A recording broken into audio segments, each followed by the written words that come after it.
혹시 개족보나 콩가루라고 조롱을 당하는 이야기를 들어보신 적이 있으신가요? 왜 우리가 흔히 꼬일 대로 꼬이거나 막장일 대로 막장인 집안을 보면 꼭 손가락질을 하면서 개족보라고 하거나 콩가루 집안이라고 하잖아요. 제가 이렇게 글을 시작하는 이유가 있어요. 왜냐하면 저희 집이 그런 막장 중에 개막장인 집이 될 뻔했기 때문입니다. 이제 제게는 남은 가족이 단 한 명도 없습니다. 가족들이 병으로 돌아가시거나 불의의 사고로 돌아가시거나 그런 경우가 아닙니다. 저는 제가 몇 년 전에 정말 커다란 상처를 받은 적이 있습니다. 그래서 저도 저희 가족과의 연을 끊고 연고도 없는 곳으로 이사를 왔어요. 지금도 자다가 벌떡벌떡 일어나곤 한답니다. 억울해서요. 죄책감과 죄악감, 그리고 억울함까지 밀려들어 나쁜 생각을 하기도 했어요. 그럴 때마다 스스로에게 이러면 안 된다고 얼마나 다잡았는지 아무도 모를 거예요. 그렇게 억누르고 삭히면서 살아오니 이제 어느 정도 감정이 갈무리가 되고 있는데 요즘 새로운 고민이 하나 생겼습니다. 그 이야기를 하고 싶어서 이렇게 불렀어요. 이렇게 얘기를 하면 대체 무슨 일이 있었기에 온 가족과의 연을 끊나 싶으시죠? 지금부터 그 이야기를 한번 시작해 보도록 하겠습니다. 누군가에게는 지긋지긋하고 그럴지라도 끝까지 들어주셨으면 좋겠습니다. 저는 작년 1년이 넘는 시간 동안 만나고 있었던 남자친구가 있었고, 당시 제 나이는 30 초반으로 딱 결혼을 하기 적절한 나이였습니다. 지금은 헤어졌지만 편의상 남자친구라고 명하도록 하겠습니다. 제 남자친구는 키도 180cm가 훌쩍 넘는 아주 훤칠한 키를 가지고 있어요. 그리고 대학 시절 내내 인기 투표라는 족족 그 사람이 걸리곤 했었어요. 당연한 결과라면 결과였죠. 키도 컸고 얼굴도 무척이나 잘생겼었거든요. 게다가 성격까지 자상하고 성품 또한 다정했기 때문에 여러 여자아이들의 가슴속 첫사랑의 대상이 되곤 하였습니다. 저와는 대학교에 재학 중이던 시절에 만난 지인 사이였어요. 그냥 그렇게 친한 것도 아니지만 그렇다고 아예 얼굴까지 모르는 그런 사이는 아니었던 것이죠. 그냥 그 사람과 저 사이에 몇몇 공통된 지인들이 꽤 많아서 자연스럽게 알게 된 수준이었어요. 대학 시절에는 대면대면했고 오며 가며 인사 정도만 하는 사이였어요. 그러던 사이 저는 졸업을 하고 취업을 하게 되었죠. 아무 생각도 없었다고 봐야겠네요. 그런데 아니 웬걸. 대학을 졸업하고 취업에 성공했고 거기서 그치지 않고 이직을 하려고 노력했고 결국 원하는 회사에 들어가게 되었습니다. 그리고 그곳에서 그 사람을 다시 만났죠. 솔직히 익숙하지 않은 공간에서 예기치 않은 만남만큼 제일 재미가 있고 반가운 것이 어디 있겠어요? 저는 별로 친하지도 않았는데 그곳에서 만나니까 어찌나 반갑던지 한참 서로 놀래고 반가워하고 그랬어요. 남자친구와 저는 그렇게 알고만 있던 사이에서 서서히 친한 사이로 변할 수 있게 되었고 남자친구는 제게 고백을 해왔고 우리는 곧 연인이 되었습니다. 하지만 저도 남자친구도 사내 연애였기 때문에 엄청 조심스럽게 만났어요. 누군가 알게 될까봐 무섭기도 하고 두렵기도 해서 이게 또 구설수란 것이 만만치 않으니까요. 그렇게 저는 남자친구와 1년 이상의 시간 동안 서로를 사랑하며 보듬어주면서 그렇게 지냈어요. 그리고 사실 아무리 남녀 평등이라고 여러 사람들이 얘기를 하곤 하지만 그래도 아직 현대사회는 여자가 그런 소문에 휩싸이는 게 좀 더 좋지 않았다던 상황이었어요. 그래서 저는 특히 조심해서 만났습니다. 하지만 제가 조심해서 남자친구를 만난다면 남자친구는 저를 뭐랄까 은밀하게 만나는 기분이었어요. 뭔가 일부러 더 몰래 절 만나는 기분이었습니다. 마치 연애한다는 사실 자체를 퍼뜨리고 싶어 하지 않는 듯하다는 느낌을 폴폴 풍기는 것이 아니겠어요? 그래서 제겐 불안감이 찾아왔던 것 같아요. 어딜 가든 주위에서 사람들이 끊이지를 않고 인기도 많은 내 남자란 생각이 컸거든요. 그래도 뭐 아무렴 어떻겠냐, 좋은 게 좋은 거지 하는 생각도 만만치 않게 컸던 것 같아요. 나이 30이 넘어 질투를 하고 있니 많이 하면서 남자친구에게 매달리는 것도 애처럼 보일 것 같기도 했고, 고작 그런 사소한 이유 때문에 남자친구와 헤어지기는 아쉬웠고 싫었거든요. 남자친구와 잘 통했고 잘 맞았기 때문이죠.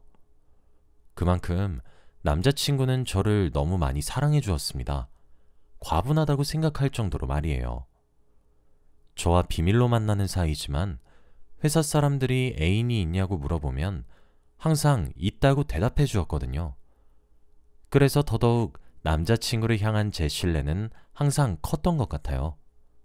아무튼 당연히 결혼 적령기인 나이에 그렇게 진지하게 사랑을 하며 서로에게 푹 빠져 있다 보니 결혼 이야기도 저절로 나왔습니다. 하지만 남자친구에게는 흔쾌히 좋아라는 대답이 나오질 않았습니다. 저는 의아했어요. 하지만 요즘 세상에는 비혼주의를 선언하는 사람들이 많잖아요. 그래서 그런 것인 줄 알았습니다. 그리고 제가 생각했던 것처럼 남자친구는 본인에겐 아직 일과 커리어 같은 것들이 더 중요하다고 그렇게 애둘러서 결혼에 대해 부정적인 입장을 밝혔죠. 그러면서 이걸 계기로 헤어지자고 하면 자긴 받아들일 수 있다 하더라고요. 솔직히 서운하고 섭섭하지 않았다면 거짓말이에요. 오히려 그런 것들을 넘어서서 화도 났어요. 이럴 거면 왜 미리 말을 하지 않았나 하는 마음에서요. 저희는 그렇게 시간을 가지기로 했어요. 솔직히 합의를 했다기보다는 일방적인 제 억지에 가깝긴 하죠. 저만 결혼을 원하고 있었으니까요. 그러던 어느 주말이었습니다. 저희 엄마에게는 쌍둥이 여동생이 하나 있어요. 그러니까 제게 이모가 되시는 분이신 거죠. 저희 엄마랑 이모는 결혼 시기는 서로 다르셨는데 아이는 비슷하게 낳으셨어요. 제가 태어나고 2년 정도 뒤에 사촌동생이 태어났거든요. 자매끼리 우애도 깊으셨기 때문에 사촌동생인 미나와 저도 정말 친자매처럼 컸어요. 하지만 서로 대학에 가고 직장 생활을 하고 그러면서 전과 같이 만나지 못했죠. 이모네와 저희가 사는 동네는 가까운 지역이었지만 사촌동생이 다른 지역에서 일을 해서 멀어졌거든요. 저는 소파에 앉아서 TV를 보고 있었는데 엄마가 제 곁으로 스르르 걸어왔어요. 그러면서 제게 말을 거셨죠. 예, 미나가 이번에 결혼을 한대. 아휴, 형님은 좋으시겠다. 우리 딸은 언제쯤 하려나? 하셨죠. 그러면서 제 앞에 휴대폰까지 함께 들고 와서는 제잘제잘 떠들기 시작하셨어요. 사촌동생이 고른 웨딩드레스도 어찌나 우아한지 모르겠다는 둥, 하루빨리 구경 가고 싶다는 둥, 잔소리를 빙자한 수다를 제 앞에서 떠는데 조금 부럽더라고요. 제가 힐끗힐끗거리자 엄마가 사진 같은 것들을 제게 보여주셨는데 전 충격에 빠질 수밖에 없었어요. 사진 속에는 제 친동생과도 같은 미나가 활짝 웃고 있었고 그 옆엔 예비 신랑이 서 있었어요. 그리고 그 사람은 제가 아주 잘 알고 있는 사람이었습니다. 바로 제 남자친구였어요. 저는 엄마 손에서 휴대폰을 빼앗아 허겁지겁 이모가 보낸 사진들을 훑어봤습니다. 진짜 일로 보나 절로 보나 거꾸로 뒤집고 어디 매달아서 봐도 사촌동생 옆에 서 있는 예비 신랑은 제 남자친구가 확실해지기만 할 뿐이었죠. 저는 시간이 멈춘 것만 같았습니다. 한 번에 이 상황을 받아들일 수 없었어요. 제가 아무런 말도 못하고 그저 사진만 멍하니 바라보고 있으니 엄마는 제가 부러워하는 줄 아셨는지 남자친구한테 결혼 이야기도 좀 띄우고 그래 라고 하시더라고요. 저는 남자친구를 먼저 만나야 하는 것인지 미나를 먼저 만나야 하는 것인지 당초에 가늠할 수 없었어요. 일단 같은 지역과 회사를 다니고 있는 남자친구를 만나는 것이 더 쉬울 것 같아서 전화를 걸었어요. 받질 않더군요. 그래서 메시지를 보냈죠. 잠시 만나자고 말이에요. 저는 이모가 엄마에게 보내준 사진들 중에서 제일 선명하게 찍힌 사진들만을 따로 모아 받아왔습니다. 그리고 그날 저녁 남자친구와 약속 장소에서 만났어요. 평소와 다름없이 친절하고 남자친구는 무슨 일이 있는 거냐는 등 이야기를 먼저 하기 시작했어요. 제가 늘 들었던 자상한 분위기에 부드럽고 낮은 목소리로 말이에요. 저는 한참을 가만히 미동도 없이 듣고만 앉아 있었습니다. 제 분위기가 심상치 않았던 것인지 남자친구도 자세를 고쳐 앉더군요. 전 남자친구의 얼굴을 빤히 바라만 보다가 아무런 말도 없이 제 휴대폰을 열었고 엄마 휴대폰에서 받은 사진을 한 장 화면에 띄어 테이블 위에 조용히 내려놨습니다. 처음엔 갸웃거리며 무엇이길래 뜸을 들이냐며 재촉하던 남자친구의 표정은 삽시간에 하얗게 질렸다 파랗게 질렸다를 반복하며 창백해져 가더군요. 저는 설명을 요구했습니다. 남자친구는 제게 어떠한 설명도 하지 않았고 그저 미안하다고만 하더군요. 이런 사람을 그동안 믿고 따랐다니. 진정으로 제 눈이 고장난 건가 싶었습니다. 전 불같이 화가 날 줄 알았고 그래서 집안 꼴을 개꼴처럼 해놓지 않을까 기대를 했었는데 차분해지더군요. 남자친구는 제게 무릎을 털썩 꿇고 빌었어요. 미안하다고. 자신의 죄를 용서하지 말라면서요. 그리고 제발 미나에게 사실을 이야기하지 말아달라고 하며 흐느끼며 죄를 구하더군요. 제게는 눈물 한 자락 보인 적 없었는데 진짜 기가 막힐 노릇이었습니다. 저는 물었습니다. 1년에 가까운 시간을 나와 만나면서 연애를 했던 것은 뭐였느냐고. 나한테 대체 왜 그런 것이냐고 말이에요. 그랬더니 사촌동생은 타지에 있어서 장거리로 연애를 했기 때문에 외로워서 만난 거였다고. 자신이 죽을 죄를 지었다고 하더군요. 너무 화가 나서 눈물도 나지 않았습니다. 저는 그래도 제가 어느 정도 그 사람한테 의미가 크게 있는 사람일 거라고 생각했어요. 하지만 저는 정말 아무런 가치도 없었던 사람이었고 사촌동생과 하게 된 장거리 연애에 몸이 외로워서 양다리를 걸쳤던 거였습니다. 저는 그렇게 제게 울고불며 매달리는 그놈을 어떻게든 떼어냈고 미나네 집을 찾아갔어요. 다행히 주말이라 그런지 미나도 혼자 본가에 내려와 있었다고 하더라고요. 당장 조금 뒤에 닥칠 미래도 모르고 마냥 해맑게 맞이하는 이모와 사촌동생의 모습을 보니 한숨이 절로 나왔고 눈물도 절로 나왔습니다. 제가 다짜고짜 눈물을 뚝뚝 흘리고 앉아있으니 이모랑 사촌동생이 당황했는지 우왕좌왕하더군요. 저는 더 이상 미룰 수 없다고 판단했고 그간 있었던 제 이야기를 아주 조금씩 천천히 그러나 정확하게 이야기를 꺼내기 시작했습니다. 그랬더니 두 모녀의 얼굴은 걱정에서 경악에 서린 표정으로 바뀌는데 아주 짧은 시간이 걸렸죠. 두 사람은 처음에 믿지 않았습니다. 제가 아주 짓궂은 장난을 치는 것으로 여기더군요. 하지만 제게는 그놈과 제 관계를 뒷받침해 줄 수 있는 증거 자료도 많았습니다. 남자친구였던 그 사람과 아무것도 몰랐던 제가 나눴던 사랑이 가득한 메시지들과 함께 찍은 사진들까지 사촌동생에게 모조리 보여주었습니다. 사촌동생은 예상대로 엄청 커다란 충격을 받게 된 것 같았어요. 이렇게까지 잔인한 방법밖에 없나 싶기도 했지만 당장 코앞이 동생의 결혼식이었기 때문에 제게는 불가피한 경우가 되어버린 것이죠. 사촌동생은 단말마에 신음소리만 내뱉고 휘청거리더니 이내 바닥에 쓰러졌습니다. 저랑 이모는 혼비백산해서 119를 부르고 응급실에 데려갔어요. 제가 있어서 그런지 저희 엄마도 연락을 받으셨더라고요. 거기서 악몽은 끝나지 않았습니다. 사촌동생은 쓰러질 때 자신의 아랫배를 움켜쥐고 있었어요. 의사 선생님의 말씀으로는 임신 초기였을 것이라 하시더라고요. 임신 초기에는 몸가짐조차 무리하면 안 되고 스트레스도 당연히 안 되는 거라고 단단히 경고하셨죠. 하지만 사촌동생은 임신 초기에 제가 폭로한 비밀들로 인해 엄청난 스트레스를 받게 되었고 결국 그 결과는 유산을 하게 되어버린 것이죠. 하지만 한 달도 채 남지 않은 결혼식을 파토내기엔 제가 너무 급했던 것은 아닌지 생각하게 되더라고요. 이모는 저희 엄마에게 엄청 불같이 화를 내셨습니다. 왜 딸간수를 제대로 하지 못해서 이사단을 내는 것이냐고, 개족보를 만들어도 적당히 해야 하는 것 아니냐고, 지금 얘 하는 짓거리가 콩가루 집안 만드는 거랑 뭐가 다르냐고 하시면서 제게 화살을 돌리셨죠. 제일 짜증이 났던 건 저희 엄마는 동생의 그런 폭언에 미안하다는 말을 하면서 이모를 위로했습니다. 사실 전 아무것도 몰랐던 사람이고 따지고 보면 피해자였고 제가 만났던 남자가 천하의 나쁜 놈이어서 속았던 것이었고 하필 그 사람과 결혼한다는 여자가 다름 아닌 제 친자매 같은 사촌동생이라서 폭로했던 거였어요.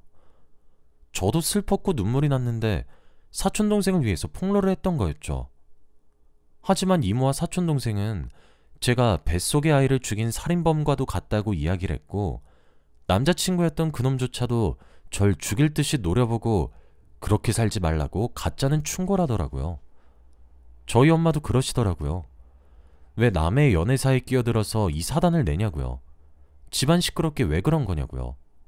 이런 일이 있었으면 엄마한테 먼저 말했어야 되는 것이 아니냐고요. 아무도 제 편을 들어주지 않더라고요.